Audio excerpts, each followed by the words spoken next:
ABC's Marcus Moore today is showing us how that happened. Watch as authorities say a woman detained in the back of an Oklahoma sheriff's car manages to get out. All right, the next story here is pretty wild. A woman in police custody was able to break free from her handcuffs and then got her hands on an officer's assault rifle. ABC's Marcus Moore today is showing us how that happened. Watch as authorities say a woman detained in the back of an Oklahoma sheriff's car manages to get out of handcuffs, reach around to unlock a gun safe, and pulls out a deputy's AR-15. After fumbling with the weapon for several minutes, she starts shooting. Ow! What was that? Outside the car, deputies' body cameras capturing the bullets flying through the air. We got shots fired up here. We need backup immediately. Start EMS. Start EMS. We got a civilian. Hit. The deputies ducking for cover, left stunned and confused. What the heck? Get out of the cuffs. Authorities say Rachel Clay fired 10 shots at the officers last week in Gray County, Oklahoma, southwest of Oklahoma City. A bystander was hit in the chest and 2 deputies grazed. It took her about 15-20 minutes to figure out how to operate the gun. She was pushing buttons. I mean, she was frantic. A 6-hour standoff would follow until Clay finally surrendered. Authorities say Clay was under the influence of drugs and is now facing 3 counts of intent to kill. The undersheriff there in Grady County, Oklahoma, says that there is a button on the safe that says gun, and you just press it and it unlocks. And that's a measure they're going to change to keep this from happening again. Marcus Moore, ABC News, Dallas. On your screen is who police say shot a man over $1.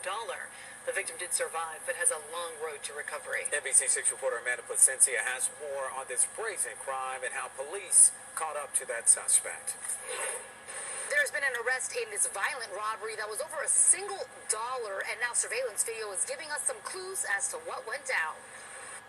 This is a man who police say was responsible for a robbery over $1 bill. 21-year-old Rainier Figueroa of Hialeah. Newly obtained surveillance video shows Figueroa walking up to 2 men sitting on the steps of a Miami Beach apartment complex on Michigan Avenue and 8th Street last month. Police say he asked for $1, and as the victim tried to give it to him, Figueroa pulled out a gun with a laser and shot him in the chest. Figueroa also got away with his friend's wallet. The charges of attempted first-degree murder, and there is no bond. Figueroa is accused of shooting 25-year-old tourist Ignacio Gallardo of Argentina.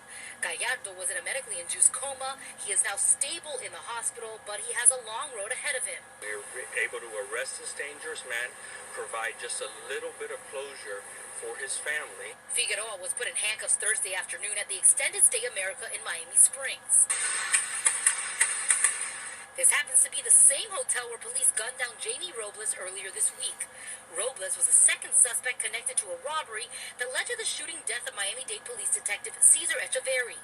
Records show Figueroa has an extensive criminal history, including aggravated assault with a weapon. Miami Beach police say technology and tips from the public helped them track down Figueroa. This has been a busy week for law enforcement, and I think the message to our community, or to the criminals in our community, is you will be located, you will be tracked down, you will be arrested. Figueroa has been charged with attempted murder and 2 counts of armed robbery. He was not given a bond. Reporting on Miami Beach, Amanda Placencia, NBC6 News. People who live here in Bella Jackson Street apartments say they're shocked this happened in their building, and for some are just now learning about it. Seattle police newly releasing surveillance video of a terrifying attack. Shortly before 10 p.m. on May 30th, a woman walks into her apartment building, then this man rips the door open and follows her in. Just before the elevator door could close, he got in. We're pausing the video here. This is when the man starts repeatedly punching and kicking the woman. No, I had no idea. Mackenzie Edgley has lived in the Bella Jackson Street apartment since February, but this was the first time she heard about the attack. We showed her the unedited video. Oh my gosh, that is the lobby. And was shocked to see what happened in her apartment building. How did he do that? It had... Oh my gosh, that's horrible. Police say the woman didn't know her attacker as she suffered significant injuries, including broken bones in her face and a concussion. It shuts really heavy, so I don't know how he ripped that open. That's insane. Margaret Tyson has lived across the street for 10 years. Crossing South Jackson Street. She saw the video not long after police released it. I was really surprised to see it now that it happened right across the street from us, and it is really unusual to see that around here, for sure. The attack happened nearly 3 months ago, but police just released the surveillance video and photos of the suspect. Seattle PD says detectives have been investigating since this happened, but haven't been able to identify the suspect. Margaret and Mackenzie can't either. Totally didn't recognize the guy. No, I've never seen that guy before either. You know, there's definitely regular people on the street. You get to know everyone. But yeah, that's crazy. But both say they still feel safe in their neighborhood. As a single woman, again, I always kind of have my boundaries. I don't know if there's anything she could have done, frankly.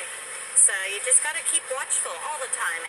We've reached out to the apartment complex for a statement but have not heard back yet. It's still unclear if anything happened outside